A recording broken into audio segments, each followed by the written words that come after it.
All right, so digging this trench out, I set the laser up to get level. I had to go get a shovel just to dig just a little bit. The reason why I'm using the laser is to double check to make sure my box is setting at the correct depth. I don't want it setting too deep. I don't want it setting too shallow. That is really close. That's level. That's pretty much level. That's a little low, but hey, that's fine.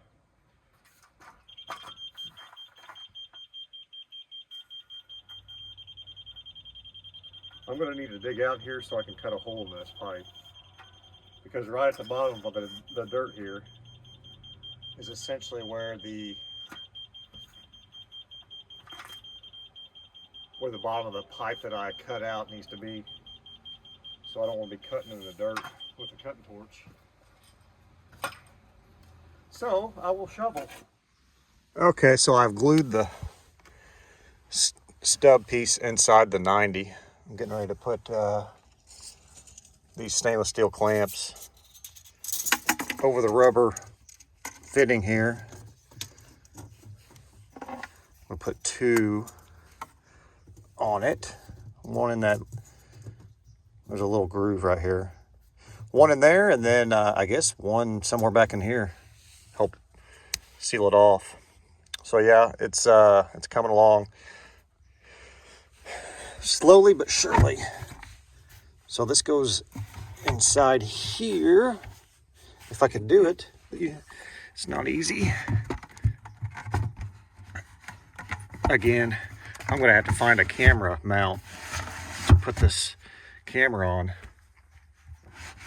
So I'm gonna wanna position it somewhere along there, and then hopefully be able to tighten this down. Okay, after assessing this and looking at how this is all going to work, I think I'm going to wait to tighten that up until I get my pipe connected back here to my steel pipe that I plan to weld in here. Because if I tighten that up, I'm not really gaining anything if I have to loosen it back up to make it fit on here. Position this on here to the point of the angle that I need to line up this pipe, which that actually looks pretty close. Okay, let me show you where the mark is. There's my mark. I need to dig a little bit more. So I'm going to go ahead and complete the circle a little bit. I'm probably going to be off a skosh, but it'll be okay. I have fire, hot fire, and I have a welder. Although I don't really want to have to fill a big gap, but that's what I am going to do. Cutting torch right around here, and it's going to stick in here. All right, on to the cutting part. All right, I just hooked up the grapple bucket and cutting torch combo.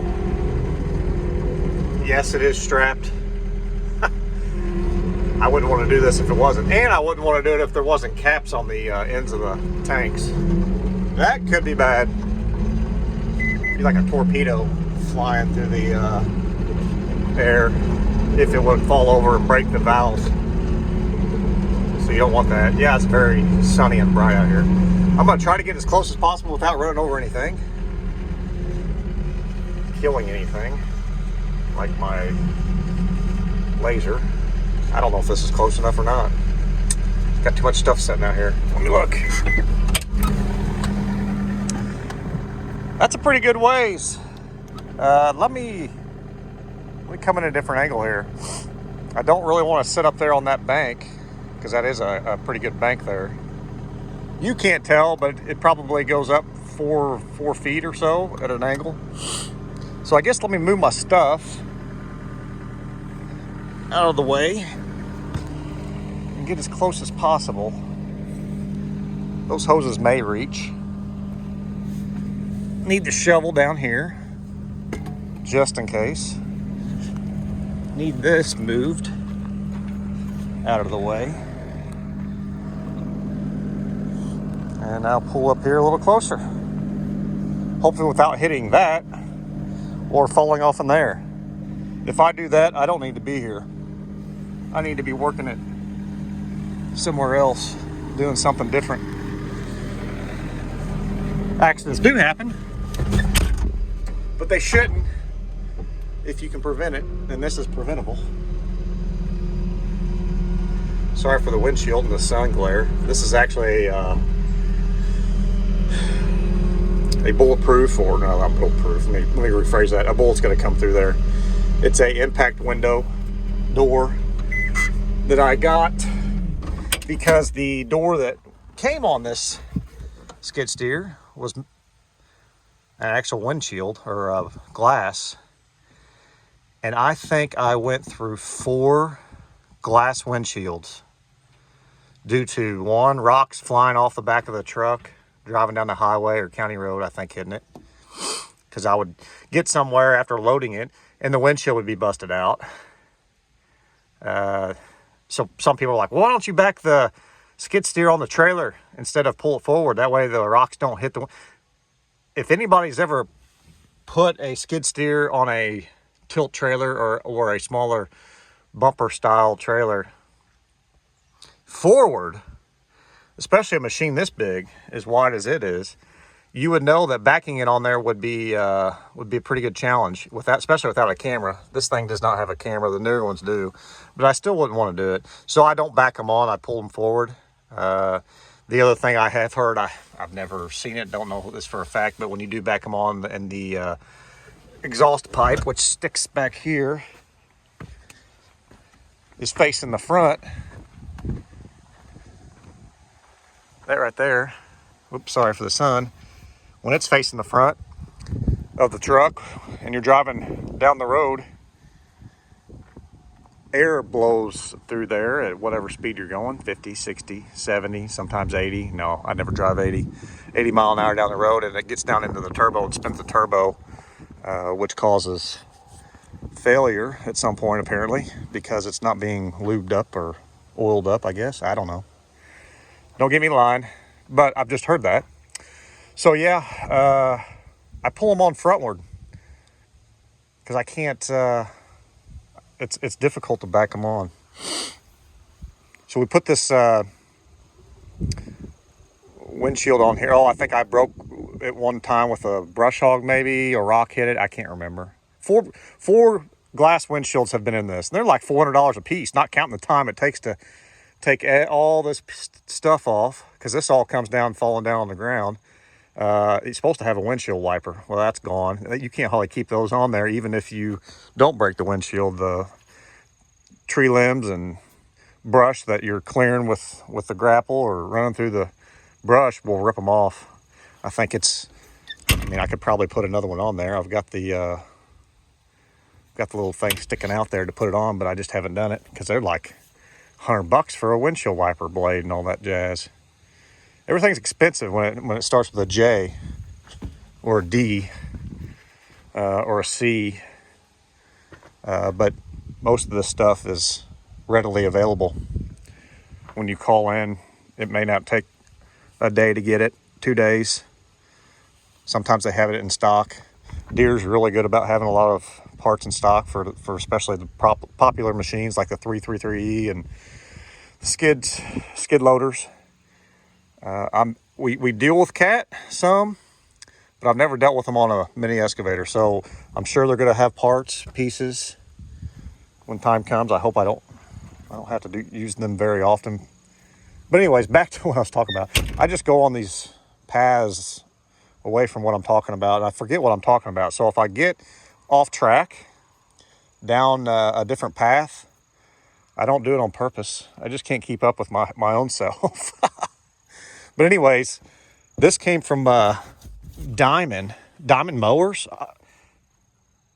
They started building these glass windshields for these, and considerably cheaper, a whole lot cheaper than the John Deere impact door. It's unbelievable.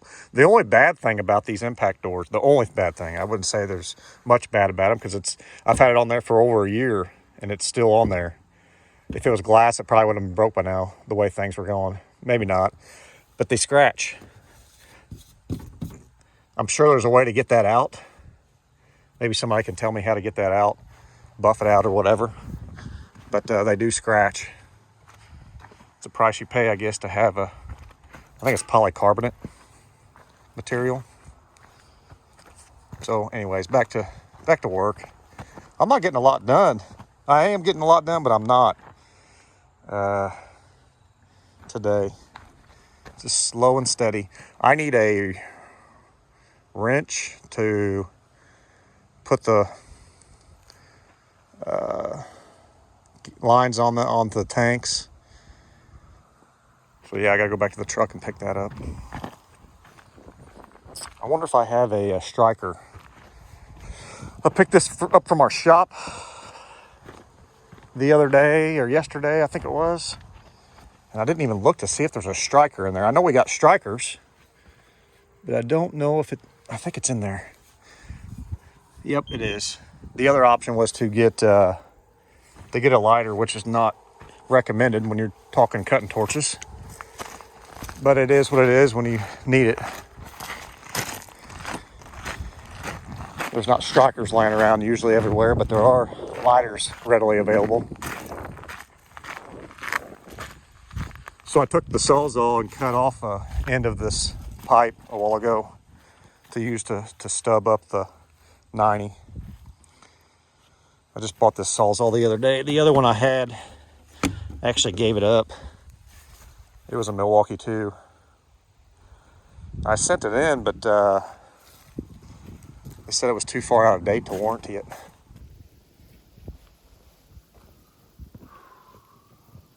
Okay. Let's light this thing back up. Got all my PPE on. PPE.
Kind of uncomfortable. Got my legs back behind me. It's not the most comfortable.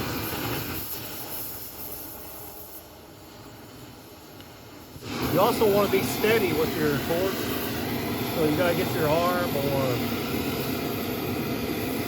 legs pretty steady. Try to get it balanced on something, or keeping it from moving around a whole lot.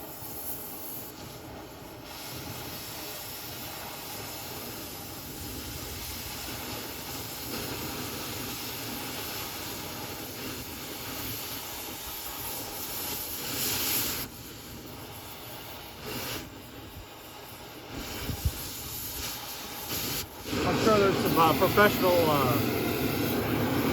cutting torch guys out there saying, "You're doing it wrong." I'm sure I am. But it's working, I think. I can hear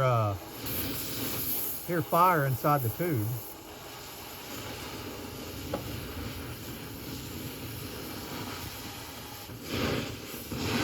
Gotta be able to follow the line.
I have to move some dirt out of the way. Start cutting better around here. Don't know why. I'm sure somebody knows. Well, there's a hole. There's holes in it. That's good. All right, I just finished cutting around that line, as you can see. Had to go get a hammer. Hopefully I can beat it out of there without having to cut more. But there's always that chance that I probably will have to cut more. So let's just see how close I got it.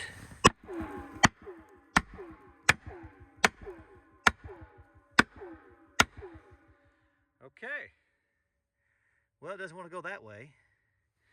Maybe I can make it go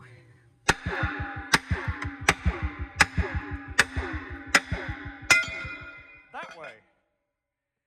And that was loud. I should have had earplugs on. Okay. So there's that piece of pipe. I don't know what I'm gonna do with this thing. Use it for scrap, I guess. Remember, I'm a pack rat.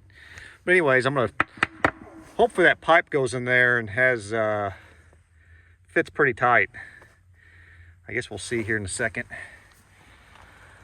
if this thing will fit in there. Let's try it since you're here.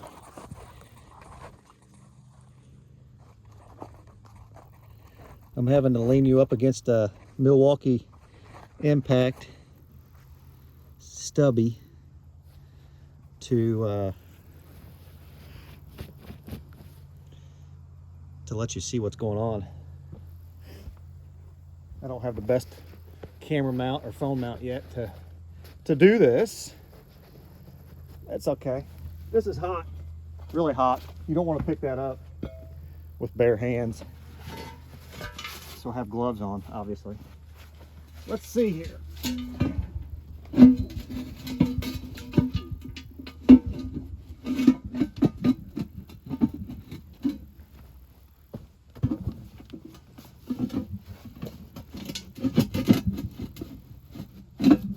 Looks like I might have to do a little more trimming, but it is close. And it could be because it's hitting up here on the bank. Maybe not. So close. I would rather have it close than so far away that I have to fill a major gap with the welder. So honestly, the way I have it now, or the way it's setting in there, looks close. Again, I gotta dig out a little bit here. Let it set in there a little better. Okay, after a little bit more cutting, which I had to do, the pipe is now inside the other pipe. As you can see, which is what I wanted. I had to grind a little bit off of this pipe. It had a little bit of a burr on the one end, or the other end. And then I had to cut a little bit more around the original hole. So now I just need to get everything lined up with that 90 before I weld it, because I don't want to weld it and it have a weird angle on it. So yeah, that's what I'm getting ready to do. Try to join these together, see which direction I need to go to make this work, and move it on to welding. So I just cut the piece of pipe that goes in between here and there. Got the rubber Fernco fitting, the rubber fitting on the end of this pipe. I'm just trying to get everything fabbed up here, or put together, before I weld. Because the last thing I want to do is weld this, and then that pipe does not line up to here. So this takes a little bit of time to get lined out and get put on. Putting that rubber Fernco around that pipe fit really good. It was really tight, or not really tight, but it was tight enough that I had to work it on there. This pipe here, that fitting, is a little bit looser, similar to that one. Like I said, this is SDR 51, which is considered irrigation pipe. It is like 10 3/16, and I believe the SDR 35 is 10 3/8. The reason why I went with the irrigation pipe is, one, I mean, it's meant for putting water back in. It's thick enough to do that, and it's cheaper. It was cheaper than the SDR 35. SDR 35 is typically used for sewer and wastewater, but it can be used for draining, like what we're doing here as well. But it's green pipe, the SDR 35, and this is white. So I'm going to put this in here, try to get it lined up, and then tackle this job. I got to weld this pipe to that pipe. The biggest gap I have is right here. As you can see, it's probably not quite a 1/2 inch, but I bet it's a 1/4 inch. If I have trouble filling this with a weld, I may bring a piece of steel, may even use part of what I cut out of there to stick in here to fill that gap, and then weld that in there. This isn't holding a lot of pressure. It's not gonna, it doesn't have to be, I mean, it needs to be watertight, but it doesn't have to be pipeline certified weld. Because if that was the case, I wouldn't be doing this, because I'm not even a certified, essentially, pipeline welder. But yeah, there it is, sticking out. When I finally get done with this project, I'm going to have an animal flap guard to go over there. Plus, it's going to help keep water from going back into the system. At least that's the plan. All right, I'm going to put this together. All right, I got my drain pipe in.